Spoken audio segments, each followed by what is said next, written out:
आप सभी गुरुजनों का विज्ञान क्लासेज में एक बार फिर से हार्दिक स्वागत है। हम पढ़ रहे भैया आरपीएससी सेकंड ग्रेड साइंस के लिए हम टीचिंग मेथड्स की यहाँ पर क्लासेज हम देख रहे हैं और इसी के तहत आज अपनी भैया 10वें नंबर की एक क्लास होने वाली है। इससे पहले अपन 9 क्लासेज यहाँ पर पीवाईक्यूज की देख चुके हैं और हम भैया इसके लिए जल्दी ही यहाँ पर थ्योरी का बिल्कुल क्वालिटी कंटेंट के साथ में हम यहाँ पर क्लासेस लेकर आएंगे।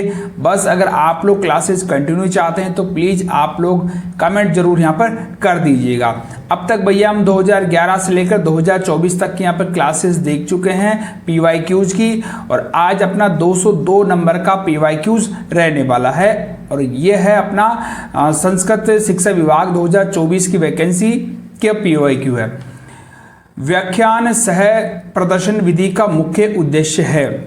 बाकी के पीवाईक्यूज अगर आप लोग देखना चाहते हैं तो आपको पूरी प्लेलिस्ट मिल जाएगी और आप लोगों को जल्दी मैं यहाँ पर कोर्स भी अवेलेबल करवा दूंगा। कोई व्यवहारिक उदाहरण देखिए, व्याख्यान सह प्रदर्शन विधि का मुख्य उद्देश्य क्या है, यानी कि ऐसी विधि जहां पर लेक्चर भी हो रहा है और लेक्चर के साथ साथ में यहाँ पर डेमोन्स्ट्रेशन भी हो रहा है यहाँ पर, ठीक है। तो उसका मेन ऑब्जेक्ट क्या है उसका, तो कोई व्यवहारिक उदाहरण दिखाए बिना विस्तृत व्याख्यान प्रदान करना नहीं दोस्तों। जानकारी देना एवं संवाद को प्रेरित करना ये भी नहीं आएगा। प्रदर्शन के उपयोग द्वारा संवर्धित व्याख्यान देना ये हो सकता है यहाँ पर। एक अगला और अपन देख लेते हैं, वास्तविक उदाहरणों की अपेक्षा सैद्धांतिक पर अधिक जोर देना यह भी नहीं होगा, ठीक है। नेक्स्ट अगला क्वेश्चन अपने पास में, मूल्यांकन के संदर्भ में ब्लूप्रिंट क्या है। देखिए क्वेश्चन को आप लोगों को ना ध्यान से पढ़ना पड़ेगा। यहाँ पर क्वेश्चन अपने को बोल रहा है कि सिर्फ मूल्यांकन के ऑब्जेक्टिव के आधार पर ब्लूप्रिंट क्या है। विद्यार्थियों की परीक्षा के लिए ग्रेडिंग का तरीका, ये भैया ग्रेडिंग का तरीका नहीं है। प्रश्न पत्र प्रारूप में परिलक्षित नीतिगत निर्णय को इसके माध्यम से कार्य में परिवर्तित करना, बिल्कुल यही आएगा आप लोगों का, क्योंकि ब्लूप्रिंट का मतलब होता यही है कि जो भी अपने लक्ष्य हैं उनको आप लोगों को प्रैक्टिकल तरीके से कार्यों में बदलना। नेक्स्ट क्वेश्चन है अपना 204 नंबर, निम्नलिखित में से कौन एनसीएफ 2005 के दिशा निर्देशों में शामिल नहीं है। देखिए ध्यान से देखना आप लोग, शामिल कौन सा नहीं है। सबसे पहला ऑप्शन है रटने के तरीकों से सीखने को दूर करना, परीक्षाओं को अधिक कठोर और कक्षा शिक्षण पर आधारित करना। देखो यहाँ पर एक क्वेश्चन आप लोगों को थोड़ा सा समझना पड़ेगा इसको। एनसीएफ 2005 है ना, वो क्लियर एक बात कहता है कि भैया परीक्षाओं को हम यहाँ पर लचीला बनाने के ऊपर जोर दे रहे हैं, कठोर बनाने पर जोर नहीं दे रहे हैं। और आजकल तो भैया ओपन बुक की पॉलिसी आ रही है, यानी कि यहाँ पर ऑप्शन नंबर 2 है जो इसका राइट आंसर हो सकता है। परीक्षाओं को अधिक कठोर नहीं बना रहा है, ये इनके निर्देशों में शामिल नहीं है। आगे आप लोगों को पढ़ने की आवश्यकता ही नहीं है क्योंकि आगे के सारे ऑप्शन ही सही है। ज्ञान को विद्यालय के बाहरी जीवन से जोड़ना सही है। बच्चों के समग्र विकास के लिए पाठ्यक्रम को समृद्ध करना यह भी सही है। नेक्स्ट, अध्यापक स्वयं या विद्यार्थियों की सहायता से वास्तविक वस्तुओं के प्रतिरूपों एवं प्रदर्शन वस्तु को निर्मित करता है जो कहलाते हैं। देखो अध्यापक है ना, जो स्वयं हो या विद्यार्थियों की सहायता से जो एक्चुअल ऑब्जेक्ट होते हैं ना उनके यहाँ पर सैंपल बनाता है ये, ठीक है। तो ये होता है अपना आसुरचित उपकरण। इसी के अंदर इसका मतलब कि इसी प्रकार के जो उपकरण होते हैं वो आसुरचित उपकरण कहलाते हैं। नेक्स्ट, निम्नलिखित में से कौन सा एक आदर्श पाठ योजना का उद्देश्य नहीं है। देखते हैं भैया, मूल्यांकन में सभी उद्देश्यों की संप्राप्ति की जांच करना ये तो उद्देश्य है। विषय वस्तु को तार्किक क्रम में प्रस्तुत करना ये भी है। विषय कालांश के समय का प्रभावी उपयोग करना ये भी है। अधिगम क्रियाओं के चयन में किसी प्रकार की अनिवार्यता, देखो अनिवार्यता का मतलब तो ये हो गया कि ये पाठ योजना ना कठोर बनाई गई है, जबकि एक अच्छी पाठ योजना की जो तारीफ होती है या उसकी जो खूबी होती है ना वो होती है उसका लचीलापन होता है या उसकी फ्लेक्सिबिलिटी होती है। और उसमें ना किसी प्रकार की कोई कंपलसरी नहीं किया जाता कि नहीं आपको ये टॉपिक उसमें डालने पड़ेंगी या उसमें कोई अनिवार्यता नहीं है या कोई कठोरता नहीं होनी चाहिए।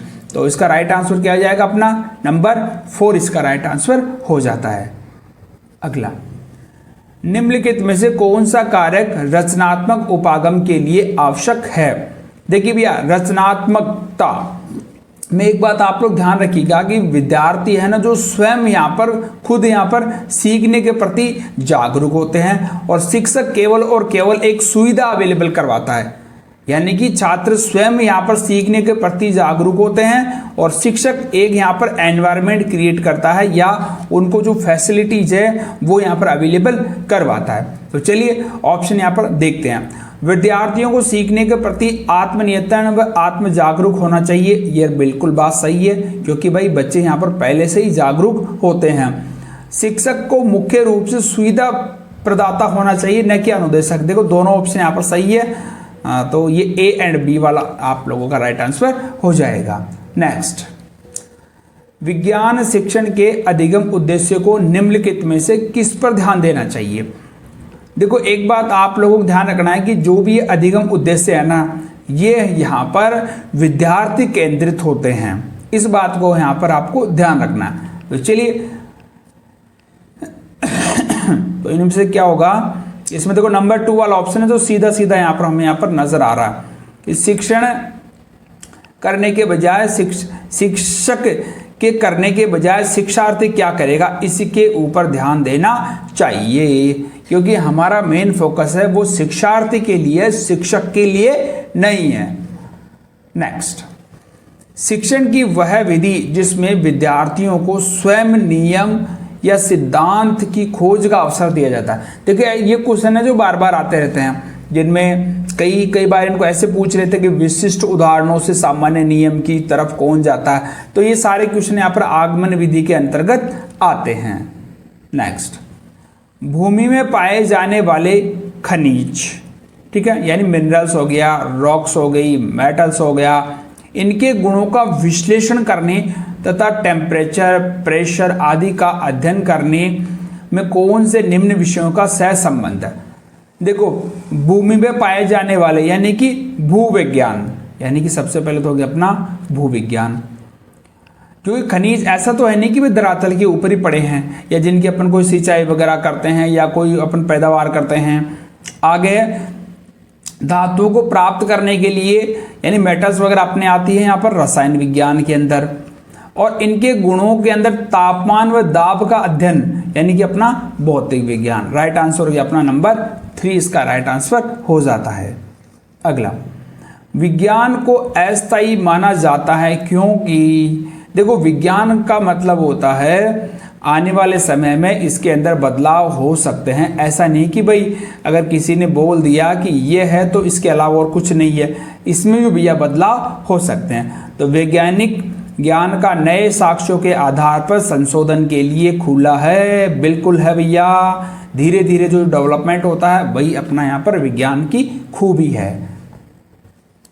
अगला भैया गेलाघर, मर्सिडीज मॉडल यानी गेलाघर विज्ञान के शिक्षण एवं सीखने के 3 पहलुओं पर जोर देता है, इनमें से कौन सा एक नहीं है? देखो भाई गेलाघर साहब ने जो 3 हिस्से बताए थे मॉडल के, इसमें अगर आपको याद है तो पहला तो है अपना नॉलेज है, ठीक है, दूसरा अपना क्या है अंडरस्टैंडिंग है, और तीसरा अपना क्या है उसका एप्लीकेशन है। ठीक है, नॉलेज की बात करें अपन तो ज्ञान का निर्माण करना हो गया, दूसरा अपना समझ पैदा करना हो गया, तीसरा उसका अनुप्रयोग करना हो गया। तो अगर आप लोगों को इनमें से अगर ऑप्शन नज़र आ रहा है तो समझ भी हो गया, अनुप्रयोग भी हो गया, ज्ञान भी हो गया। देखो नंबर 2 इसका राइट आंसर हो जाएगा, परीक्षण और मूल्यांकन इसमें नहीं है। नेक्स्ट, निम्नलिखित में से कौन से प्रकार का परीक्षण का उद्देश्य ऐसे अंक एवं ग्रेड प्राप्त करना है जो व्यक्ति परक कारकों से अपेक्षाकृत अप्रभावित रहता है? देखो भाई आप लोगों को ये सोचना है कि जैसे मुझे ए को यहाँ पर नंबर ज़्यादा देने हैं, बी को मुझे यहाँ पर कम देने हैं। अगर मैं यहाँ पर किसी न किसी चीज़ को यहाँ पर पहले सोच के अगर मार्किंग कर रहा हूँ तो मैं इनमें से कौन से क्वेश्चन के अंदर ऐसा नहीं कर पाऊंगा। तो सीधी सी बात है ऑब्जेक्टिव के अंदर मैं ऐसा कुछ भी नहीं कर सकता। अगर उसने ऑब्जेक्टिव में अगर ए ऑप्शन दिया है सही है तो मुझे उसका पूरा नंबर ही देना पड़ेगा। कहने का मतलब बात है यार कि अपनी पसंद या नापसंद का मार्किंग के ऊपर कोई प्रभाव यहाँ पर नहीं पड़ता है। निम्नलिखित में से कौन सा प्राथमिक घटक शिक्षा क्रम के चयन एवं संगठन को प्रभावित करता है? देखो एक बात ध्यान रखना, जो शैक्षिक प्रक्रियाएं होती है ना, जो शैक्षिक प्रक्रियाएं होती है उनमें जो मूल्यांकन होता है, मूल्यांकन के जो रिजल्ट होते हैं उन्हीं के आधार पर भैया पाठ्यक्रम है ना उसका पुनर्गठन किया जाता है, या उसमें कौन से टॉपिकों को यहाँ पर चयन किया जाना है, यह भैया इस मूल्यांकन के द्वारा ही यहाँ पर प्रभावित होता है। ठीक है, तो इसमें जो अपना पहला पॉइंट है मूल्यांकन, वही यहाँ पर राइट आंसर हो जाता है। बाकी के ऑप्शन यहाँ पर इसकी तुलना में अप्रभावी हैं। नेक्स्ट, विज्ञान शिक्षण के प्राप्त उद्देश्यों के निर्धारण हेतु आवश्यक कथन है। देखो एक बात आपको फिर से ध्यान रखनी पड़ेगी, या प्राप्य या जो अनुदेशनात्मक होते हैं ना, जो भी उद्देश्य, वो ऑलवेज मनोवैज्ञानिक सिद्धांतों पर आधारित होते हैं। हमेशा ध्यान रखिएगा आप लोग, क्योंकि अगर वो मनोवैज्ञानिक होंगे तभी तो वो छात्रों के व्यवहार को माप सकेंगे या उनकी एक्टिविटीज को यहाँ पर देख सकेंगे, और देखेंगे तभी तो हम आगे चल के उनके अंदर सुधार करवा पाएंगे। तो राइट आंसर इसका हो गया मनोवैज्ञानिक सिद्धांत पर आधारित होते हैं। नेक्स्ट, निम्नलिखित में से कौन सी विज्ञान प्रयोगशाला की प्रमुख भूमिका नहीं है? चलो भैया, विज्ञान की प्रशंसा प्राप्त करना हो सकता है, दुनिया के बारे में जिज्ञासा को जागृत करना चला देंगे, विज्ञान के प्रक्रिया कौशलों का विकास करना चल जाएगा, वे जितने वैज्ञानिक तथ्यों को याद कर सकेंगे उनकी संख्या बढ़ाना। देखो तथ्यों को याद करना मतलब कि यहाँ पर रटने की बात कर रहा है, और प्रयोगशाला वाले मैटर का अंदर ऐसा होता है कि कभी भी प्रयोगशाला का ये उद्देश्य नहीं होता है कि आप लोग रोट लर्निंग करें। तो रोट लर्निंग तो भी अपनी यहाँ पर अवॉइड है। ठीक है, तो राइट आंसर अपना यहाँ पर नंबर 4 होता है। नेक्स्ट, विद्यालय में पाठ्यचर्या संबंधी गतिविधियां क्यों आयोजित की जानी चाहिए? देखो भैया क्यों की जानी चाहिए। पहला है ये शुल्क संग्रहण की औचित्य में सहायता। ना भाई, हमारा उद्देश्य, स्कूल वालों का उद्देश्य ये थोड़ी होता है कि वो बच्चों से पैसे इकट्ठा करें, 100 200 500 रुपये होता होगा, लेकिन यहाँ पर अपन उसका उद्देश्य नहीं कर सकते हैं। यह संस्था को प्रसिद्धि पाने में सहायता करता है, ये भी नहीं है। अगला है, यह बालक के सर्वांगीण विकास में सहायता करता है, बिल्कुल। यह बालकों में अध्ययन में रुचि विकसित करने में मदद करता है, बिल्कुल।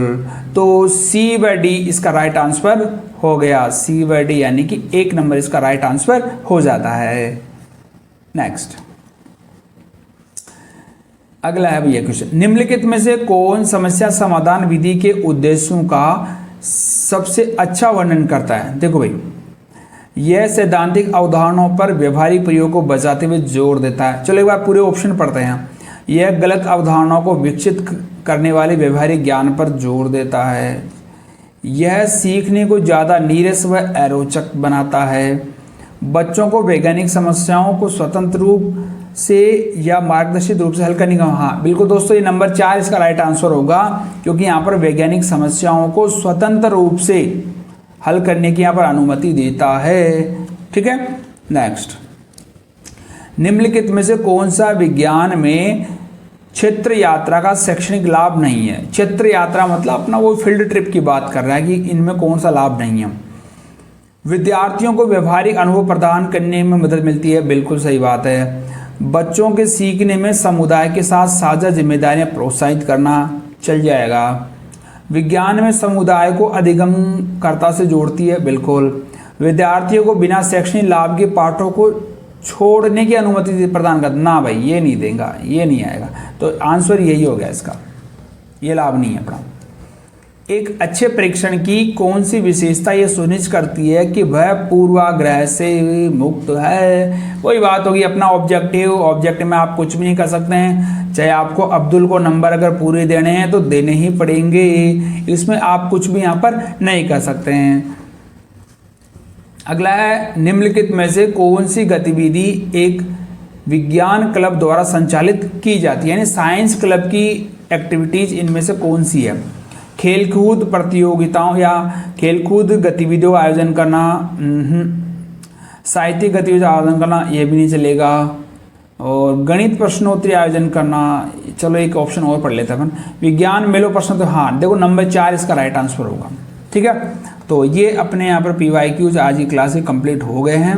आपको PYQs समझ में आ रहा है नहीं आ रहा कमेंट करके ज़रूर बताइएगा, और नेक्स्ट के लिए आप लोग हमें कमेंट कीजिएगा। और आज के इतना धन्यवाद। राम राम सा।